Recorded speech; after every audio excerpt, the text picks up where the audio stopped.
2037 e a humanidade está em guerra com robôs inteligentes. Aí vem tiro, porrada, bomba, robô bonzinho te ajuda a se livrar do robô do mal. Tá tudo desmoronando, corre! Salva a criança! Eu sei que Hollywood enfiou essa ficção na sua cabeça de tal forma que parece que não tem escapatória. A humanidade terá que lutar contra as máquinas, quer queira, quer não. Só que a verdadeira guerra pode não ser entre homem e máquina, mas entre o homem que usa a máquina e o homem que não usa. Eu não tirei essa ideia de outro roteiro de ficção, não. Na verdade, nem a minha, mas de um executivo do alto escalão da Amazon. E se ele tiver certo? E se o maior desafio da nossa era não for a substituição do homem pela inteligência artificial, mas a criação de uma nova e impiedosa hierarquia social? No século XV, a invenção da prensa de Gutenberg democratizou o conhecimento, mas também inaugurou o fim da era dos copistas. Aqueles monges e escribas que passavam a vida reproduzindo livros à mão viram sua função ser preterida em favor da eficiência de uma máquina. A prensa de Gutenberg não brigou com os copistas, mas os copistas que a usaram deixaram os reticentes para trás. Não foi, portanto, uma guerra conceitual, mas uma busca por velocidade de produção. A humanidade trocou um trabalho manual demorado pela produção em larga escala. Anos depois, com a primeira Revolução Industrial, a história se repetiu. Impulsionada pela máquina a vapor, que foi aperfeiçoada por James Watt, a invenção do tear mecânico de Edmund Cartwright na Inglaterra não eliminou de uma vez todos os tecelões. Ela simplesmente os dividiu. De um lado, os que se adaptaram à nova máquina e multiplicaram sua produção. Do outro, os chamados luditas, que se rebelaram contra a tecnologia, quebrando os teares para, no fim, serem esmagados pela marcha do avanço tecnológico. O nome luditas é uma homenagem a Ned Ludd, ou General Ludd, uma figura mítica que supostamente teria liderado o movimento anti-máquinas. No século XX, a Kodak era um império, sinônimo de fotografia. A empresa vendia a alma da memória, o filme fotográfico. É possível que alguém das novas gerações nem saiba o que é um filme fotográfico.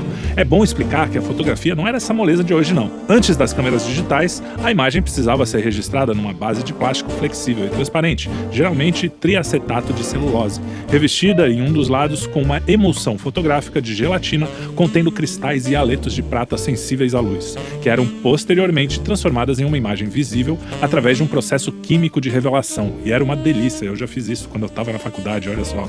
Agora vocês vão saber que eu não sou mais um jovem rapaz. E a Kodak era essa gigante da fotografia porque detinha a patente do filme fotográfico. Mas em seus próprios laboratórios, um engenheiro chamado Steve Sasson criou a primeira câmera digital em 1975. Apesar dessa invenção revolucionária ter acontecido dentro de casa, a Kodak não acreditou no potencial da invenção. O verdadeiro ponto de virada e o início da sua decadência veio nos anos 90, quando a tecnologia digital começou a se popularizar no mercado de massa. Os donos da empresa temiam que a fotografia digital canibalizasse a venda dos seus filmes. Foi o seu maior erro. A revolução digital não foi a inimiga da Kodak, mas sim os novos players do mercado, como a Sony, a Canon, a Nikon, que se prepararam para a mudança iminente. Usaram a nova tecnologia para popularizar a fotografia e esmagaram a gigante. A profissão de fotógrafo mudou radicalmente. O que antes era um ofício caro e complexo virou uma ferramenta de massa, e o acesso à tecnologia digital criou uma nova elite de fotógrafos que não precisavam mais de filmes, laboratórios e revelações.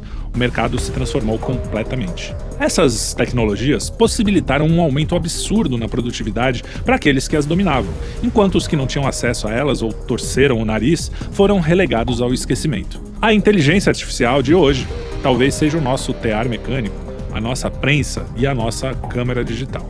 Se no passado a máquina substituía a força física e possibilitava a replicação de informações, hoje ela está ocupando o espaço do último bastião da superioridade humana, a criatividade. O Amazon Web Service, AWS, e outras empresas já usam a IA generativa para auxiliar em tarefas de desenvolvimento, marketing e até mesmo criação de conteúdo. Chegamos àquele ponto de mudança quando uma tecnologia se torna revolucionária, já experimentado pela humanidade antes. O que diferencia um designer que usa o Midjourney ou o Leonardo AI de um que não usa? Um artista que usa a IA para gerar 100 conceitos visuais em 10 minutos terá uma vantagem esmagadora sobre um que leva 1 hora para criar um. Para o mercado de consumo, não se trata de quem é mais talentoso, mas de quem é mais eficiente. O mesmo vale para roteiristas, programadores, engenheiros, advogados. A IA é uma multiplicadora de ideias. A gente não está aqui falando de qual é a melhor ou a pior, a gente só está mostrando o que está acontecendo, né? Quer queira ou não, é um fato. A inteligência artificial já tomou conta do mundo. Em escritórios, salas de reunião e bibliotecas digitais, ela está se tornando uma nova mão invisível, reorganizando a forma como até o trabalho intelectual é feito. E é muito útil, vamos dizer. Um advogado, por exemplo, pode usar a IA para analisar centenas de documentos legais e encontrar precedentes em minutos, algo que levaria dias para ser feito por um assistente humano. Um analista financeiro pode processar relatórios de mercado e identificar padrões em tempo real. A máquina se tornou o novo assistente do homem do terceiro milênio, capaz de realizar em segundos o trabalho de meses de pesquisa humana. Aqueles que aprendem a usar essa ferramenta têm uma vantagem esmagadora de produtividade. E essa vantagem cria uma nova e sutil hierarquia, onde o valor não está apenas em quem é mais inteligente, mas em quem é capaz de melhor usar a IA para se tornar super eficiente. Agora, imagina alguém que seja inteligente e saiba usar a IA, hein? Aí o bicho vai pegar. A lição aqui é que a IA não vai necessariamente substituir o advogado ou o analista, mas transformar suas profissões. O trabalho repetitivo de pesquisa e análise vai ser automatizado. O valor vai se mover para a capacidade de interpretar os dados, de pensar estrategicamente e de se conectar com o cliente, habilidades que a máquina não domina, ainda. A batalha entre homens e robôs retratada na ficção ainda não passa de ficção. Mas se a IA libertar o homem das tarefas repetitivas, o que é que resta? A resposta está nas nossas soft skills, aquelas habilidades que as máquinas ainda não conseguem replicar, como pensamento crítico, adaptabilidade, criatividade genuína, comunicação empática. A IA pode gerar texto, mas não entende o subtexto. Pode escrever um roteiro, mas não sente a emoção de uma cena. A questão, portanto, não é o que a IA pode fazer, mas o que o ser humano, com a IA, pode fazer. Aquele que domina a ferramenta e ainda assim consegue manter a sua humanidade poderá sair vencedor. Ainda assim, resta uma preocupação. Um estudo recente sugere que à medida que a IA assume mais interações, corremos o risco de atrofiar a nossa capacidade de conexão humana. A solidão pode ser o efeito colateral mais inesperado e devastador da nova tecnologia. Mas não é só isso. Existe ainda um outro problema a ser enfrentado: o acesso à tecnologia. Relatórios da ONU e estudos no Brasil mostram que a IA tem potencial para aprofundar ainda mais o abismo que separa os ricos dos pobres. E não é discurso de militante de DCE não, tá?